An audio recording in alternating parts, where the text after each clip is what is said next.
Добрый вечер. Сегодня читаю заключительную часть «Маленького принца» и желаю вам приятного прослушивания.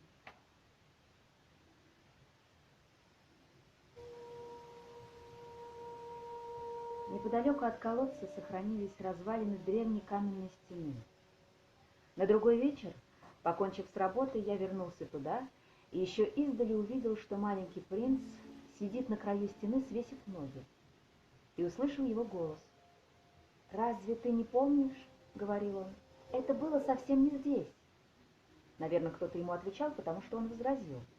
«Ну да, это было ровно год назад, день в день, но только в другом месте». Я зашагал быстрее, но нигде у стены я больше никого не видел и не слышал. А между тем маленький принц снова ответил кому-то. «Ну, конечно, ты найдешь мои следы на песке, и тогда жди.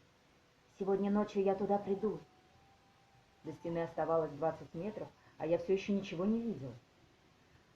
После недолгого молчания маленький принц спросил. «А у тебя хороший яд? Ты не заставишь меня долго мучиться?» Я остановился, и сердце мое сжалось, но я все еще не понимал. «Теперь уходи, — сказал маленький принц, — я хочу спрыгнуть вниз». Тогда я опустил глаза, да так и подскочил. У подножия стены, подняв голову к маленькому принцу, свернулась желтая змейка из тех, чей укус убивает в полминуты. Нащупывая в кармане револьвер, я бегом бросился к ней, но при звуке шагов змейка тихо заструилась по песку, словно умирающий ручеек, и с еле слышным металлическим звоном неторопливо скрылась меж камней. Я подбежал к стене как раз вовремя и подхватил моего маленького принца. Он был белее снега. «Что тебе вздумалось, малыш?» — воскликнул я. «Чего ради ты заводишь разговоры со змеями?» Я развязал его неизменный золотой шарф, смочил ему виски и заставил выпить воды, но не смел больше ни о чем спрашивать. Он серьезно посмотрел на меня и обвил мою шею руками. Я услышал, как бьется его сердце, словно у подстреленной птицы. Он сказал: «Я рад, что ты нашел, в чем там была беда с твоей машиной. Теперь ты можешь вернуться домой». «Откуда ты знаешь?» Я как раз собирался сказать ему, что, вопреки всем ожиданиям, мне удалось исправить самолет. Но он не ответил, он только сказал: «И я тоже сегодня вернусь домой». Потом прибавил печально: «Только это гораздо дальше и гораздо труднее». Все было как-то странно. Я крепко обнял его, точно малого ребенка, и однако мне казалось, будто он ускользает. Его затягивает бездна, и я не в силах его удержать. Он задумчиво смотрел куда-то вдаль. «У меня останется твой барашек, и ящик для барашка, и намордник». Он печально улыбнулся. Я долго ждал. Он словно бы приходил в себя. «Ты напугался, малыш». Ну, еще бы не напугаться. Но он тихонько засмеялся. «Сегодня вечером мне будет куда страшнее». И опять меня оледенило предчувствие непоправимой беды. Неужели я никогда больше не услышу, как он смеется? Этот смех для меня точно родник в пустыне. «Малыш, я хочу еще послушать, как ты смеешься». Но он сказал: «Сегодня ночью исполнится год.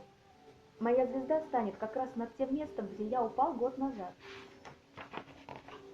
«Послушай, малыш, но ведь все это и змея, и свидание со звездой — просто дурной сон, правда?» Но он не ответил. «Самое главное — то, чего глазами не увидишь», — сказал он. «Да, конечно. Это как с цветком. Если любишь цветок, что растет где-то на далекой звезде, хорошо ночью глядеть в небо. Все звезды расцветают». «Да, конечно. Это как с водой. Когда ты дал мне напиться, та вода была как музыка, а все из-за ворота и веревки. Помнишь? Она была очень хорошая». «Да, конечно. Ночью ты посмотришь на звезды. Моя звезда очень маленькая, и я не могу ее тебе показать. Так лучше. Она будет для тебя просто одна из звезд. и ты полюбишь смотреть на звезды. Все они станут тебе друзьями. И потом я тебе кое-что подарю». И он засмеялся. «Ах, малыш, малыш, как я люблю, когда ты смеешься. Вот это и есть мой подарок. Это будет как с водой». «Как так?» «У каждого человека свои звезды. Одним, тем, кто странствует, они указывают путь. Для других это просто маленькие огоньки. Для ученых они как задача, которую надо решить. Для моего дельца они золото. Но для всех этих людей звезды немые. А у тебя будут совсем особенные звезды». «Как это так?» «Ты посмотришь ночью на небо, а ведь там будет такая звезда, где я живу, где я смеюсь. И ты услышишь, что все звезды смеются. У тебя будут звезды, которые умеют смеяться». И он сам засмеялся. «И когда ты утешишься, в конце концов, ведь всегда утешаешься, ты будешь рад, что знал меня когда-то. Ты всегда будешь мне другом. Тебе захочется посмеяться со мной. Иной раз ты вот так распахнешь окно, и тебе будет приятно. И твои друзья станут удивляться, что ты смеешься, глядя на небо. А ты им скажешь: да-да, я всегда смеюсь, глядя на звезды. И они подумают, что ты сошел с ума. Вот какую злую шутку я с тобой сыграю». И он опять засмеялся. «Как будто вместо звезд я подарил тебе целую кучу смеющихся бубенцов». И он опять засмеялся, а потом снова стал серьезен. «Знаешь, сегодня ночью лучше не приходи. Я тебя не оставлю.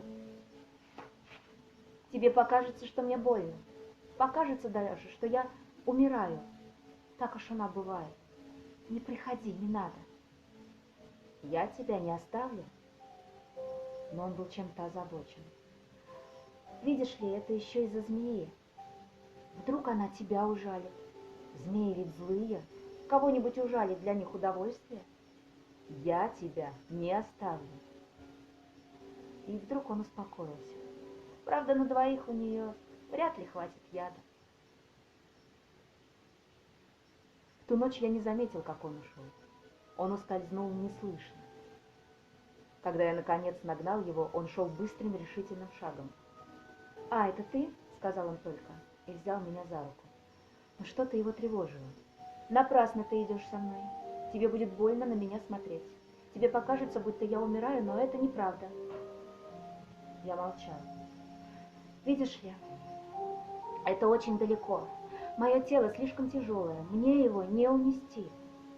Я молчал. «Но это все равно, что сбросить старую оболочку. Тут нет ничего печального». Я молчал. Он немного пал духом, но все-таки сделал еще одно усилие. «А знаешь, будет очень славно. Я тоже стану смотреть на звезды. И все звезды будут точно старые колодцы со скрипучим воротом. И каждая даст мне напиться». Я молчал. «Подумай, как забавно. У тебя будет 500 миллионов бубенцов, а у меня 500 миллионов родников». И тут он тоже замолчал, потому что заплакал. «Ну вот мы и пришли. Дай мне сделать еще один шаг, одному». И он сел на песок, потому что ему стало страшно. Потом он сказал: «Знаешь, моя роза, я ведь за нее в ответе. А она такая слабая и такая простодушная. У нее ведь только и есть, что 4 жалких шипа. Больше ей нечем защищаться от мира». Я тоже сел, потому что у меня подкосились ноги. Он сказал: «Ну,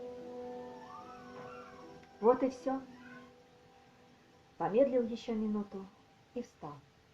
И сделал один только шаг, а я не мог шевельнуться. Точно желтая молния мелькнула у него около ног. В мгновение он оставался недвижим, не вскрикнул. Потом упал. Медленно, как падает дерево. Медленно и неслышно. Ведь песок приглушает все звуки.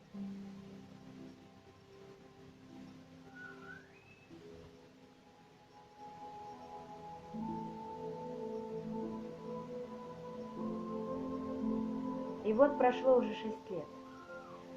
Я еще ни разу никому об этом не рассказывала.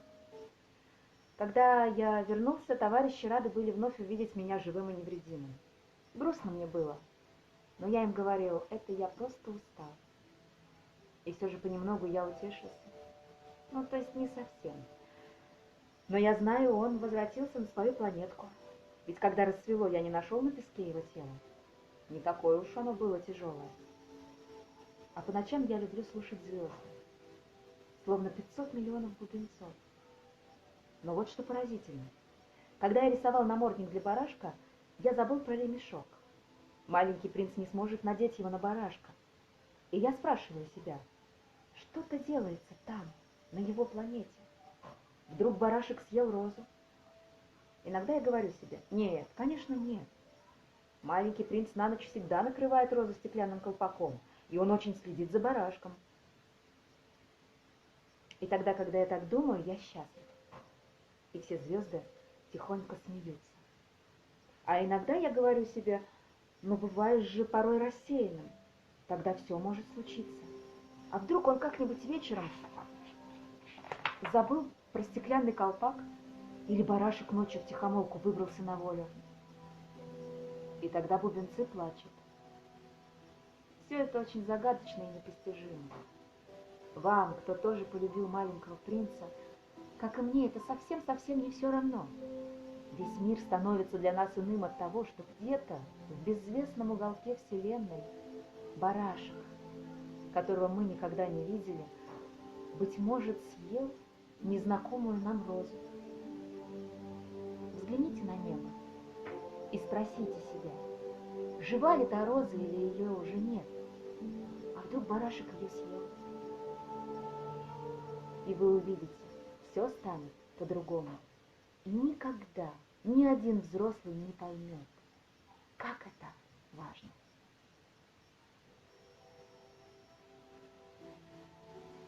Вот и закончилась эта замечательная книга. Я благодарю вас за внимание и надеюсь, что вам было интересно. И думаю, что мы еще встретимся. Всего вам доброго, до новых встреч. Не болейте и берегите себя и своих близких.